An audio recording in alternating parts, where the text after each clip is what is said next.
Protests rocked the eastern districts of Nagaland once again as thousands came together under the banner of the Eastern Nagaland People's Organization to express their resentment over the delay in fulfilling the Frontier Naga Territory demand. Nagaland MP Supang Meranjami today raised the Frontier Nagaland Territory issue in the Parliament and urged Home Minister Amit Shah to solve the issue urgently between the centre, the state government and the ENPO.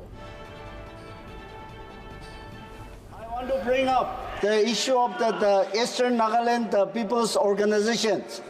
In Nagaland, we have 16 districts. Out of 16 districts, 6 districts is asking for a separate state. Demand for creation of separate state of Frontier Nagaland is gaining momentum once again. The Eastern Nagaland People's Organization, ENPO, has been at the forefront of advocating for the creation of a separate administrative entity known as Frontier Nagaland, comprising the eastern districts of Nagaland. This movement has evolved over time, reflecting the region's complex socio-political landscape. Historical context. The demand for a separate state by the ENPO is rooted in historical administrative divisions dating back to the colonial era. In the mid-1860s, the British colonial administration implemented a bifurcated system to manage the Naga Hills. While the western part of present-day Nagaland was brought under formal administrative control with the establishment of the Naga Hills district in 1912, the eastern regions were largely left unadministered due to their remoteness.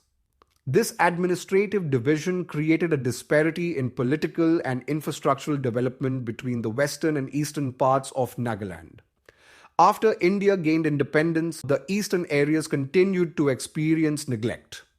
The region, which was part of the Tuan Sang Frontier Division under the Northeast Frontier Agency until 1957, was later merged with the Naga Hills district to form the Naga Hills Tuan Sang area. This area eventually became the state of Nagaland in 1963.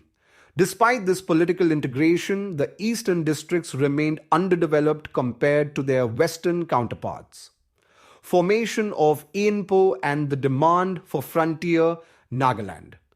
In response to the perceived neglect and underdevelopment, the Eastern Nagaland People's Organization, ENPO, was established to represent the interests of the indigenous tribes of the eastern districts, including the Chang, Kiamnyungan, Konyak, Phom, Sangtam, Tikher, and Yimkyung communities. In 2010, the ENPO formally articulated its demand for the creation of a separate state, Frontier Nagaland, comprising the districts of Mon, Longling, Tuan Sang, Noklak, Shamator, and Kifire. The ENPO's demand is rooted in allegations of systemic discrimination and neglect by the state government. The organization points to deficiencies in basic infrastructure such as roads, communication facilities, educational institutions, and healthcare services in the eastern districts. They argue that these shortcomings have hindered socioeconomic development and perpetuated poverty in the region. Inclusion of the Eastern Sumi community. A significant development in the ENPO's journey was the inclusion of the Eastern Sumi community. On November 30, 2023, the Eastern Sumi Hoho, ESH, the apex civil organization of the Sumi tribe in Eastern Nagaland, officially affiliated with the ENPO, becoming its 8th federating tribal body. This affiliation was formalized during an event held at the CKS Hall in Tuan Sang. Prior to this affiliation, there were internal deliberations within the Eastern Sumi community regarding their association with the ENPO. In June 2023, the Sumi inhabitants of Kifire and Shamator districts, under the aegis of the Eastern Sumi Hoho, organized a rally in Seochung town. They demanded the exclusion of Eastern Sumi territories from the proposed Frontier Naga Territory, expressing a desire to remain politically, economically, and administratively within the present state of Nagaland. However, subsequent discussions between the ENPO and the ESH led to a mutual understanding, culminating in the EST's decision to affiliate with the ENPO.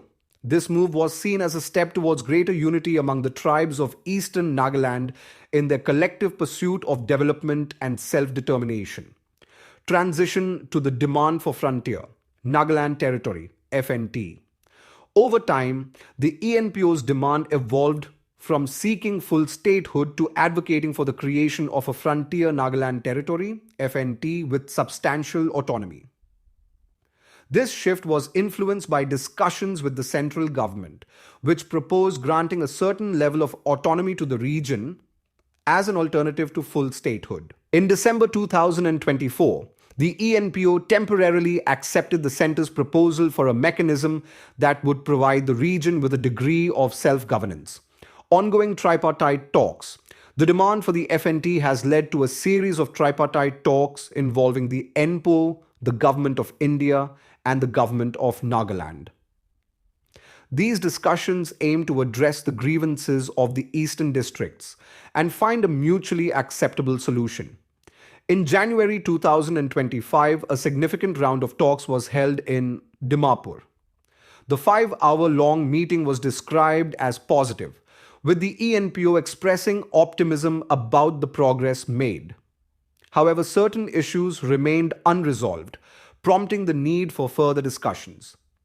The ENPO emphasized the importance of reaching a solution that is acceptable and honorable to the people of Eastern Nagaland. The Nagaland state government has also shown optimism regarding the resolution of the FNT demand. Discussions have focused on granting autonomy and constitutional provisions to the proposed territory. The state government is considering the next steps to address the ENPO's concerns and is hopeful that a satisfactory resolution can be achieved. Challenges and the path forward. Despite the progress in negotiations, several challenges remain. The ENPO has made it clear that it seeks full executive, legislative, and financial autonomy for the FNT. This level of autonomy would require significant constitutional amendments and a reorganization of the current administrative framework. The central and state governments must balance the ENPO's demands with the interests of the broader Naga community and the integrity of the state. Any solution will need to address the developmental disparities that have fueled the demand for a separate territory, while ensuring that it does not lead to further fragmentation or set a precedent for other regions with similar aspirations. The ENPO's demand for the creation of a Frontier Nagaland Territory, FNT, highlights the complex interplay of historical neglect, socio-economic disparities, and ethnic identities in India's northeastern region. The inclusion of the Eastern Sumi community into the ENPO underscores the growing solidarity among the tribes of Eastern Nagaland, strengthening their collective push for greater autonomy. The ongoing tripartite talks between the ENPO, the Government of India, and the Nagaland state government represent a critical opportunity to resolve this long-standing issue. While there is optimism regarding a positive outcome, several challenges remain, including concerns over the extent of autonomy and its potential implications for governance. For a lasting and peaceful resolution, all stakeholders must prioritize inclusive development, fair political representation, and sustained dialogue. Whether through full statehood or an autonomous territorial framework, the key objective should be to uplift the region, bridge the developmental gap, and ensure equitable progress for all communities in Eastern Nagaland. I want to bring up the issue of the Eastern Nagaland People's Organizations. In Nagaland, we have 16 districts. Out of 16 districts, 6 districts is asking for a separate state. ENPO people has deprived for the employment. Even the equal fund allocations was not done. And the East policy was not done for the Eastern Nagaland people. Also the natural wealth, native skill talents, infrastructures, road and highways, transports, education and health was not provided, and the state government has proposed for the autonomous state, but ENPO has rejected that ENPO, that they want that autonomous, they want the separate states. And the BGP and the government, sir, madam, your government has agreed to give the Frontier Nagaland Territory, but having that, they are still, and the ENPO has accepted that as a third option. Now, with the delay of that promises, they have abstained the last parliamentary elections. They have abstained from the town council and the regional council elections. So I would like to know that tripartite talk between the government of India, the state government and the ENPO about the memorandum of the settlement of 6 December 2022 and the draft of the working paper, TWP, between the government of India, the state of Nagaland and the ENPO. So I'd like to appeal through your table, madam, that if the Ministry of Home can kindly take up that matter urgently and solve the problem between the government of India, the state government of Nagaland, and the Eastern Naga People Organization.